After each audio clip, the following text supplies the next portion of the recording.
Kan di Solo sedang ada sidang Pak tentang ijazah juga ya. dan itu, SMK.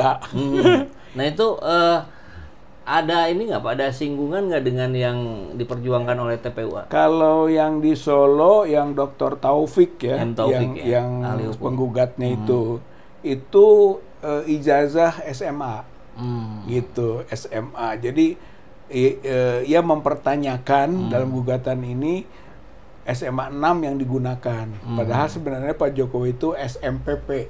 Itulah jadi soal status ijazah waktu pendaftaran di KPUD saat dia menjadi mendaftar untuk ikut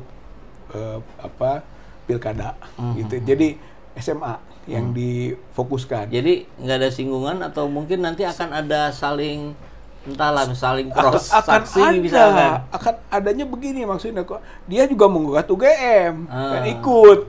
Karena bagaimana bisa menjadi mahasiswa UGM katanya kan gitu. Kalau ijazahnya SLA-nya nggak bener gitu. Jadi ada tuh keterkaitan. Sementara yang kita masalahkan ijazah ujung kan gitu. Soal sarjananya. Ini soal waktu masuknya gitu. Jadi mungkin benang merahnya di situ. Tapi mungkin nanti misalkan Pak ini sedang jalan sidang, kemudian kebutuhan saksi kita pakai Pak Taufik misalkan.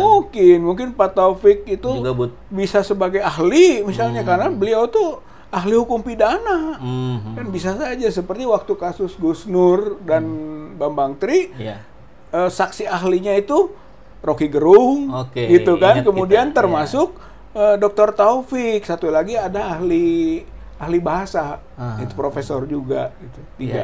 Jokowi untuk saat ini tidak hadir, kebetulan kemarin posisi di Jakarta, dan barusan saya mendengar berita bahwa Pak Jokowi mendapat utusan khusus dari Pak Presiden untuk... Presiden ke-7 RI Jokowi tidak ikut menghadiri sidang perdata gugatan ijazah palsu di Pengadilan Negeri Surakarta pada Kamis, 24 April 2025.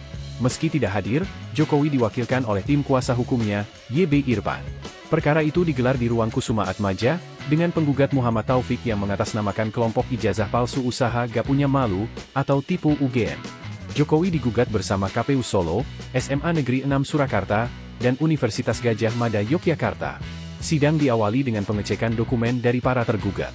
Kuasa hukum Jokowi, Irfan, menyatakan pihaknya telah menyiapkan dokumen seperti surat kuasa khusus, berita acara sumpah, dan tanda pengenal advokat. Irfan menambahkan, Jokowi sedang berada di Jakarta dan ditugaskan oleh Presiden Prabowo ke Vatikan sebagai utusan khusus untuk menyampaikan belasungkawa atas wafatnya Paus Fransiskus. Baik, kalau begitu di hadapan sidang nanti Pak Rizal belum ada tanggalnya memang ya. Tapi mungkin sudah ada diskusi dengan Bang Roy, Bang Rismon, sama Bu Tipa ini kita... Kalau pidana kan lain, bukan kita yang menentukan, gitu kan, tergantung pada proses penyelidikan dan penyidikannya. Bisa saja pada waktu awal tidak memenuhi unsur pidana, gitu kan, maka dihentikan. NO. Istilahnya SP3. Oh, SP3. Gitu kan, dikeluarkan surat penghentian penyidikan. Gitu ya, itu beda. Kalau di perdata ada need on perkelar itu NO gitu ya. Tidak diterima. Kalau ini sudah jalan dihentikan. Bisa aja. Bisa saja ya. Bisa. Nah, yang menarik adalah ketika kita melihat upaya-upaya demokrasi yang seperti dibungkam ya, ketika rakyat ingin bertanya tapi tidak bisa diteruskan, malah diberikan laporan polisi seperti 4 tokoh senior ini.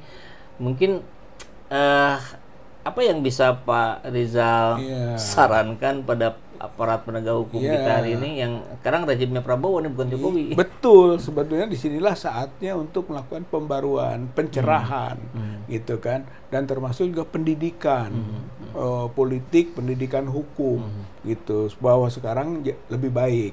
Kemarin kan sudah disebut oleh mahasiswa Indonesia gelap, gitu kan, karena banyak penggelapan, gitu di situ. Banyak transaksi di ruang gelap. Banyak transaksi di ruang gelap, itu. Sekarang sebenarnya tantangan ini, bahkan ini momen untuk membuktikan mulai ada celah-celah terang cahaya gitu Pak, menurut saya mah. Tapi kalau misalnya masih sekedar membahasakan yang sama, berarti akan tetap gelap gitu. Nah, dari sisi para pejuang katakanlah yang ingin kita ada berubah dan lebih baik gitu kan, dari sisi perjuangan kebenaran, kejujuran, keadilan, saya kira nggak akan terbungkamkan oleh kondisi-kondisi yang dipaksakan seperti ini. Enggak, saya kira ini akan jalan terus gitu kan. Mungkin saja akan muncul generasi-generasi baru gitu yang punya kesadaran tinggi. Jadi bukan hanya tergantung pada 4 orang, ini 5 orang, 6 orang, enggak. Kita yakin kita hanya menanam saja, nanti akan ada yang meneruskan dan melanjutkan. Amin, amin. Itu kan. Tapi yang teknisnya Pak tadi Pak, Yap. apakah Pak Rizal sudah ada komunikasi khusus dengan 3 kawan-kawan?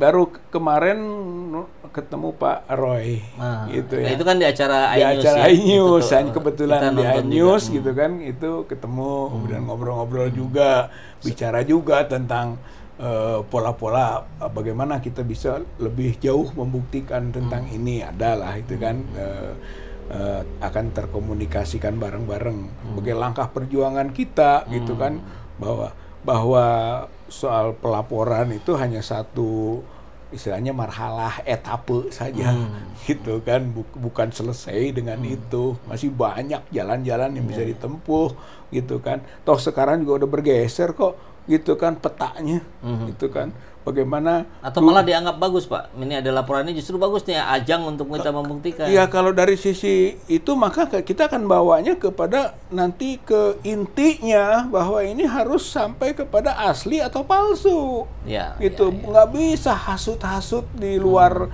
ijazah gitu kan. Mungkin saja ada blessing in disguise gitu kan, dengan proses ini masuk ke ruang hukum dalami sampai kepada kepastian hukum, lalu nanti dikejar sanksi hukumnya apa, kan gitu. Kalau memang ada para pelanggar hukum, gitu Pak. Jadi kalau awalnya juga kenapa TPUA itu mengadukan ke proses peradilan perdata, kemudian mendampingi pidana, setelah itu masuk lagi ke pidana melalui jalur Bareskrim Mabes Polri kan terakhir ini kan, itu kan sebenarnya koridor hukum. Itu kita ingin melakukan penyelesaian hukum. Jadi kalau sekarang ada pelaporan hukum, ya masuk sebenarnya dalam koridor hukum itu. Itu walaupun tidak terlampau